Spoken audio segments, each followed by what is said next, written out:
Hello, after long time, long time no see. Actually, બે books હતી મારી પાસે. એટલે ઘણી બધી એમ તો બુક્સ તો છે જ, પણ એક સેપિયન્સ મેં બુચ મારેલી છે અને બીજી હું વાંચું છું અત્યારે રજનીશની ધ્યાન યોગ. કદાચ કોઈએ વાંચી હોય તો. ઓકે, તો મજા આવશે. We regularly think to meditate. આપણે કોઈ પણ વે શીખતા હોઈએ, આપણા ઘણા બધા એવા લોકો છે જે મેડિટેશન શીખવાડે છે. પછી ફ્રીક્વન્સી, અલગ અલગ મ્યુઝિક ફ્રીક્વન્સીના વિડીયોઝ હોય છે. If you heard 528 hertz frequency, 534 hertz frequency, આ બધી ફ્રીક્વન્સીના મ્યુઝિક વિડીયો હોય છે, ઓડિયો હોય છે, જે મેડિટેશન વિડીયોઝ એવું કહેવાય છે. પણ મેડિટેશન એ શું છે? કોઈ એવું કે તમે પેલું આંખ બંધ કરીને શ્વાસની અવર જવર ઉપર ધ્યાન રાખો તો દેટ ઇઝ મેડિટેશન. કોઈ એવું કે તમે ક્યાંય પણ બેઠા હોવ પણ તમે પ્રેઝન્ટમાં હોવ તો દેટ ઇઝ મેડિટેશન. તો એક્ઝેક્ટલી વોટ ઇઝ મેડિટેશન? તમે કોને મેડિટેશન કહી શકો? એટલે હું આ બધા ઉપર મસ્ત અલગ અલગ જગ્યાએ શોધતો હતો કે એક્ઝેક્ટલી મેડિટેશન શું છે. જો તમે આજે મેં વાત કરી કે જે શ્વાસની અવર જવર પર ધ્યાન રાખો આંખ બંધ રાખીને, એટલે તમારું ધ્યાન બીજે ક્યાંય ન જાય, તમે એકાગ્રતા અનુભવી શકો. તો એ મેડિટેશન નથી, એ એક્સરસાઇઝ છે. It is an exercise to concentrate more to your work. Second વસ્તુ છે કે બીજી વાત એવી કરી કે તમે ક્યાંય પણ હોવ પણ તમે એ જ જગ્યા પર ધ્યાન આપી શકો. તમે ક્યાંય પાછળનું ના વિચારો અથવા તો ક્યાંય આગળનું ના વિચારો, તમે એ જ વસ્તુ પર ફોકસ દો. જેમ કે અત્યારે તમારા બધાનું ધ્યાન અહીંયા છે, તો એનો મતલબ એવો કે તમે મેડિટેશન કરો છો. એને તો પ્રેઝન્ટમાં રહેવું કહેવાય. It is only a practice. It is an exercise. આને પણ એક્સરસાઇઝ કહી શકાય. તો મેડિટેશન શું છે? મેડિટેશન છે સાધના. સાધના અને એક્સરસાઇઝ, આ બે વચ્ચેનો ફેર એ છે કે એકને પ્રેક્ટિસ કહેવાય, એકને એક્સરસાઇઝ કહેવાય. હું ફિઝિયોથેરાપિસ્ટની ભાષામાં વાત કરું તો એક્સરસાઇઝ વસ્તુ એવી છે કે જે દિવસે ને દિવસે તમે જે વસ્તુ પર જવા માંગો છો ને ત્યાં તમને એક્યુરેટ કરે. સાધના એવી વસ્તુ છે કે તમને જે વસ્તુ પર ફોકસ કરો છો ને એમાં અંદર ને અંદર જાઓ. હવે હું એને થોડું ડિટેલમાં સમજાવું. મેં ઓશોને વાંચ્યા. In starting it was like વાવ. આમ આપણને એમ થઈ જાય કે કોઈ માણસ આવું પણ વિચારી શકે. આપણે આ બહુ સરસ, બહુ મીઠી વાત આમાં કરેલી છે. કદાચ આની લેંગ્વેજ બહુ હાર્ડ છે. આ બુકની લેંગ્વેજ સખત રીતે હાર્ડ છે. એનું એક્ઝામ્પલ હું આપું હમણાં. પણ એ પહેલા મારે એક વાત કરવી છે કે તમે જેને સુખ કહો છો, જેને શાંતિ કહો છો, એ સુખ નથી. હવે એ વસ્તુ આપણને કેમ ખ્યાલ આવે? તો એના માટે એક સરસ એક્ઝામ્પલ આપ્યું છે. 3-4 મિત્રો બેઠા હતા અને એમાં એક ફ્રેન્ડ એનો આવે છે. બધા બેઠા હોય છે એટલે આ ભાઈ થોડોક આમ મૂંઝવણમાં હોય છે. ખબર નથી પડતી કે કોને ખબર, કંઈક બહુ બધા પ્રશ્નો ચાલે છે મગજમાં, વાતો કંઈક ચાલતી હોય પણ શેર નથી કરતો એમ. એટલે થોડોક ટાઈમ થયો ને એટલે એક મિત્ર એનો થોડો અકળાયો. એટલે એને પૂછ્યું કે ભાઈ શું થયું છે? કઈ ટેન્શન વેન્શન ચાલે છે? શું તકલીફ શું છે આમ? એટલે એ ભાઈ વાત કરે છે. એ કે યાર છે ને શૂઝ થોડુંક, મારું જે શૂઝ છે ને એ થોડુંક આમ ડંકે છે, મને નથી ફાવતું એમ, થોડુંક નાનું છે. તો એ કે તો શૂઝ કાઢી નાખ, અને આટલી બધી તકલીફ પડતી હોય તો શૂઝ બદલાવી લઈ કે. એટલે ઓલો કે ના ના ભાઈ, મારી લાઈફમાં તો બહુ દુઃખ છે. પછી દુઃખ ગણે છે. Sorry, just 1 second. Yes, okay, am I audible? હા, તો એટલે એ કે છે કે મારી લાઈફમાં ઓલરેડી બહુ બધા દુઃખ છે. એ કે મારી છોકરી છે એ એવા છોકરા સાથે પરણી છે કે જ્યાં મારી ઈચ્છા નહોતી. મારો છોકરો જુગારની લત ઉપર લાગી ગયો છે. મારી જોબ ક્યાંય નથી, મારી નોકરી નથી, હું ઓલમોસ્ટ કંગાળ થવાની તૈયારી પર છું, એટલે મારી સિચ્યુએશન બહુ ખરાબ છે એ કે. અને એમાં એ કે આ મારું શું એ કે બહુ તકલીફ કરે છે. એટલે ઓલો મિત્ર બહુ સમજ્યો આ જે ઊંડાઈ હતું એને, એ કે ભાઈ આટલું બધું દુઃખ હોય તો તું શું બદલાવી જ લે, એક તો આટલા બધા દુઃખ ને એમાંય આવું. ત્યારે એ મિત્ર વાત કરે છે કે આ શૂઝ છે ને એ એક જ વસ્તુ એવી છે જે મને સુખ આપે છે. કઈ રીતે? આખો દિવસ આ ખૂચા ખૂચા ખૂચા ખૂચ થાય છે ને એ સાંજે હું પહોંચીને જયારે શૂઝ ઉતારું ને ત્યારે મને શાંતિ મળે છે. ત્યારે મને એક ટાઈમ એવો લાગે છે કે એ બધી વસ્તુ એક સાઈડ, પણ અત્યારે મને શાંતિ મળી. તો આપણે જેને સુખ કહીએ છીએ ને એ દુઃખમાંથી બહાર આવવાનો ટાઈમ પીરિયડ છે, સુખ નથી. ક્ષણિક સુખ જેને કહીએ ને આપણે, કોઈ પણ ટાઈપનું તમે વિચારતા હોવ જેને સુખ કહેતા હોવ એ બધું એ જ છે કે જે તમારા દુઃખમાંથી તમે બહાર આવો છો. એક ફિલોસોફી મેં એ પણ અનુભવી છે. મેં અત્યાર સુધીની જે મારી લાઈફ સ્પાન, જ્યારથી હું આ બધું સમજતો થયો ત્યારથી લઈને અત્યાર સુધીમાં મેં જેટલું વિચાર્યું છે એમાં પણ એવું છે કે તમારી લાઈફમાં દુઃખ તો એક આટલા છે, એના વચ્ચે આટલું એવું સુખ છે ક્યાંક. ને ઈ એટલું એવું ક્યાંક આમ વચ્ચે વચ્ચે હળવેક દઈને આવી જાય ને ત્યારે એમ થાય કે હાઈશ શાંતિ મળી. જેમ કે આ અત્યારે હું ગાંધીનગર છું, બરાબર? તો કોલેજનો ટાઈમ પીરિયડ હતો, બહુ બોરિંગ ડેઝ ચાલતા, બહુ કંટાળો આવતો, જોબના પ્રશ્નો ચાલતા હોય, એના વચ્ચે આ મહિનો એવો આવી ગયો છે ને કે શાંતિ મળે છે. પણ આ સુખ છે? નહીં, આ સુખ નથી. આ દુઃખમાંથી બહાર આવવાની વસ્તુ છે. આ એક ફિલોસોફી છે સુખની. બીજી વસ્તુ, હવે મેડિટેશન ઉપર આવું તો એકોર્ડિંગ ટુ ઓશો, જે એક એના પહેલા હું એક વાત કરું. અમે લોકો, મેં જે સુરત શો કર્યો ત્યાં જે અમારા મિત્ર હતા, અમે લોકો એક આવી રીતે ડિસ્કશન કરતા હતા. એટલે એમણે બહુ સરસ વાત કરી કે ઓશોના ગયા પછી કોઈ એવું માણસ નથી આવ્યું કે જેણે ભગવાનની નવી વ્યાખ્યા આપી હોય. આપણે ત્યાં અટકીએ છીએ. આપણે ધર્મ ઉપર ફોકસ કરવામાં રહીએ છીએ, આપણે ભગવાન ઉપર ફોકસ નથી કરતા. એક ડિરેક્ટ વે તમને દેખાય છે ત્યાં નથી જતા, પણ રસ્તા ચડવા ચડવા ચડવામાં જ તમે રહ્યો છો ને ત્યાં જ બાંધીએ છીએ આપણે. તો આ એક ફિલોસોફી છે કે તમે, આપણે કઈ બાજુ ઇન્ટેલેક્ચ્યુઅલી ગ્રો કરીએ છીએ ને આપણને નથી ખ્યાલ. હવે રહી વાત મેડિટેશનની, તો આપણી બધાની લાઈફ કેઓસ વાળી છે, ફાઈનલ છે. કેમ કે ફિક્સ છે, એના વગર તમે ગ્રો ના કરી શકો. તમે શાંતિમાં એકલા રહી, દુનિયાથી દૂર રહીને તમે ગ્રો ના કરી શકો. તમારે અંદર આવવું જ પડે. હવે તકલીફ ક્યાં થાય છે? હવેની હું બહુ સરસ વાત કરું તમને. ઓશોના પ્રમાણે ધ્યાન એટલે કે સાધના મતલબ શું? તો કે તમારી અંદર ખાલી તમારે જોવાનું છે. કઈ કરવું નથી, કઈ ઠેકડા નથી મારવા, કઈ ગોતવું નથી, ખાલી અંદર રહ્યો. તમે તમારા ઘરમાં નથી રહી શકતા, તમે એટલું બધું ભરી દીધું છે અંદર. આ સિચ્યુએશન છે. તમે બહારના ઘરમાં રહેવા માંગો છો, તમે પોતાના ઘરમાં નથી રહેતા. એટલે ધ્યાન છે અંદર, પોતાની અંદર રહેવું. હવે પોતાની અંદર ઓલરેડી એક વસ્તુ છે, જે છે મન. ઓશોના પ્રમાણે જ્યાં સુધી તમારી અંદર મન છે ને ત્યાં સુધી ત્યાં ધ્યાન નથી આવી શકતું. ધ્યાન મતલબ નિર્વિચાર થવું. નિર્વિચાર શું કામ થવું જોઈએ?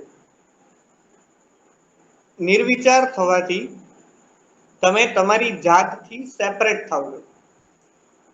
જેને થર્ડ પર્સન ફિલોસોફી કહેવાય, કદાચ તમે કોઈ સાંભળ્યું હોય તો. What is third person philosophy? કે કોઈ એક સિચ્યુએશન છે જ્યારે હું કોઈ સિચ્યુએશનમાં ફસાવું છું તો હું એને સોલ્વ, આપણે કહીએ ને કે બીજાની પ્રોબ્લેમ આપણે બહુ સોલ્વ કરીએ, એ શું કામ થાય? Because it is a third person philosophy. જ્યારે તમારી પ્રોબ્લેમને તમે તમારી જાતમાંથી બહાર નીકળીને તમે જોવો ને કે એ તમારું પ્રોબ્લેમ નથી, એ નિહારનો પ્રોબ્લેમ છે, મારો પ્રોબ્લેમ નથી. જ્યારે શ્રીમદ ભાગવતના ચતુશ્લોકી ભાગવત જે છે એમાં વાત કરેલી છે કે હું જ ભગવાન છું પણ હું ભગવાન નથી. આ બહુ ડિટેલ્ડ ફિલોસોફી છે. મતલબ તમે જ્યારે બહાર આવી જશો ને અને તમારી જાતને એક મનુષ્યની રીતે જોવ છો, તમે અલગ છો પણ તમે તમારી જાતને મનુષ્યની રીતે જોવ છો, તો એ જે બે જણા છે જેની સાથે તમારે કોઈ તકલીફ થઈ છે, સિચ્યુએશન ક્રિએટ થઈ છે, એ અને તમે, અને વચ્ચે ઉભા છો તમે પોતે, આ ત્રણ જણા છે. એ રીતે તમે જ્યારે જોશો ને તો તમે એ પ્રોબ્લેમને એક સિમ્પલ વેમાં સોલ્વ કરી શકશો. બરાબર? આ ફિલોસોફી છે થર્ડ પર્સન ફિલોસોફી, અને આનાથી તમારી લાઈફ જીવવી ઈઝી બની જાય. બીજી એક સરસ વાત ભગવાને મતલબ રજનીશ ભગવાને એવી કરી છે કે ધ્યાનથી તમને રૂપિયા નહીં મળે, ધ્યાનથી તમને ફેમ નહીં મળે. આ મટીરિયલિસ્ટિક વસ્તુ નથી. મટીરિયલિસ્ટિક વસ્તુ હોય ને એ જવાની પણ બીક રહે. એટલે આ એવી વસ્તુ છે કે જે તમારા માટે છે. જેમ સુખ તમારા માટે છે, એનાથી તમને રૂપિયા નથી મળવાના, એનાથી તમને ફેમ નથી મળવાની, પણ તમને સારું લાગશે. એવી રીતે ધ્યાન એવી વસ્તુ છે કે જે તમને સારું લગાડે છે, તમારા જીવનને શાંત રીતે આગળ લઈ જાય છે, ઇન્ટેલેક્ચ્યુઅલી લઈ જાય છે, પણ એનાથી ફેમ, નામ, રૂપિયા આ વસ્તુ નથી આવતી. ત્રીજી વસ્તુ, હું જે મનની વાત કરતો હતો, મન જ્યાં સુધી અંદર છે ત્યાં સુધી વિચારો ચાલશે.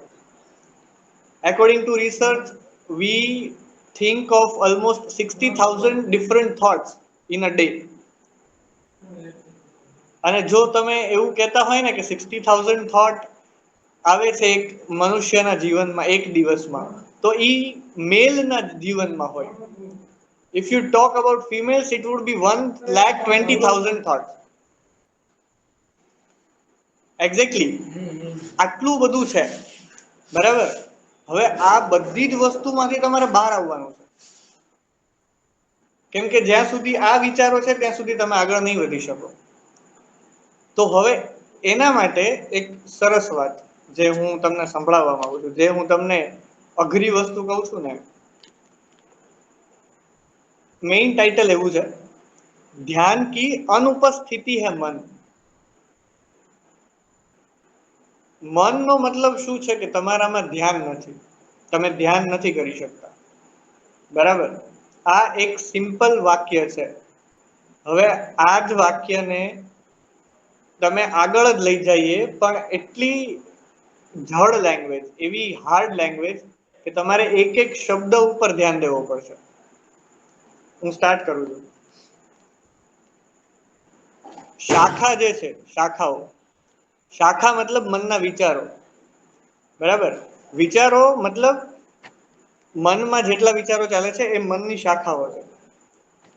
अगर आपको जो समस्याएं है वो विचारों से है तो वो शाखाएं है.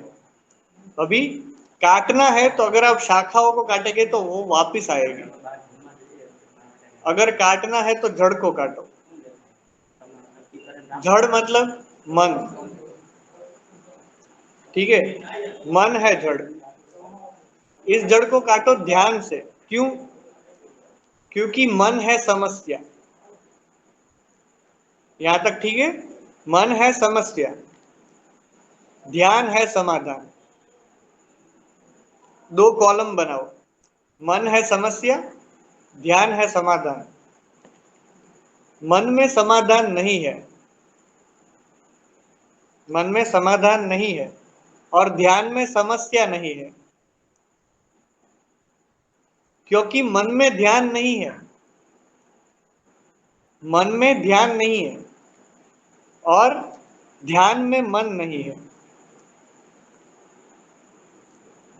ध्यान की अनुपस्थिति है मन. और मन का अभाव है ध्यान।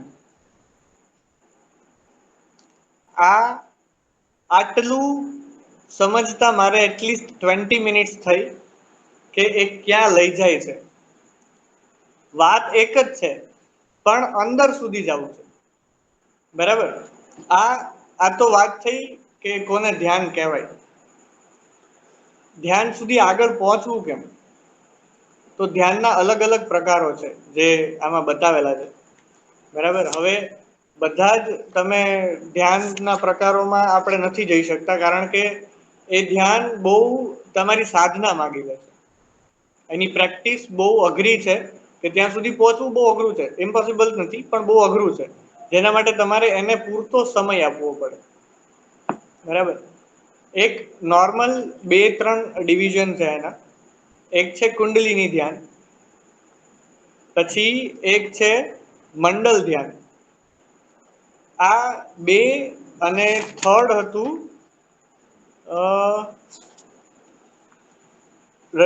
સક્રિય ધ્યાન, દેટ ઇઝ સક્રિય ધ્યાન મતલબ ડાયનામિક મેડિટેશન, કુંડલિની ધ્યાન એટલે કે સિસ્ટર મેડિટેશન, અને થર્ડ મંડલ ધ્યાન એટલે કે એડવાન્સ્ડ, એક લેવલ ઉપર તમે બે ધ્યાનને જ્યારે સંપૂર્ણ રીતે એને પકડી લ્યો છો, તમે એ ધ્યાન સુધી પહોંચી શકો છો, ત્યારે તમે એક લેવલ તમારી અંદર તમે સમજતા જાઓ ને, ત્યારે ત્રીજા ધ્યાન સુધી પહોંચો છો।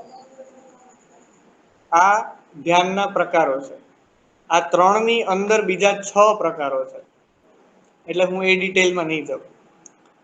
પછી વાત છે એને કેમ કરવું, એની જે પ્રેક્ટિસ છે, એની પ્રેક્ટિસ બહુ જ ડિટેલમાં આપી છે। પ્રેક્ટિસ હું સમજાવીશ તો પણ બહુ લાંબુ જશે, કારણ કે એક એક ધ્યાનને એમણે ડિફરન્શિએટ કરીને બતાવ્યું છે કે કયા ધ્યાનમાં તમારે કઈ રીતે આગળ વધવું અને કયું ધ્યાન શેના માટે હોય છે, બરાબર। પણ એક બહુ સરસ આમાં લય સ્તરો બતાવેલા છે। લય સ્તરો મતલબ કે આપણી અંદર એક લેવલ્સ હોય છે જે આપણને નથી ખ્યાલ, બરાબર। આની બહુ સરસ એવી વાત મને બહુ ગમી છે કે આપણે એ વસ્તુને જોતા જ નથી।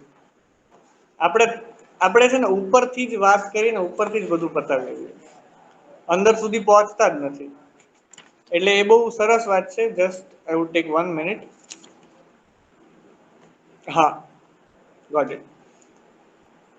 પહેલું લેવલ છે, ફર્સ્ટ સ્તર, એનું નામ છે બેખરી। બેખરી મતલબ કે સ્ટાર્ટિંગ જે છે, હું પછી समझावा પછી जाऊं, पहला नाम कही दो।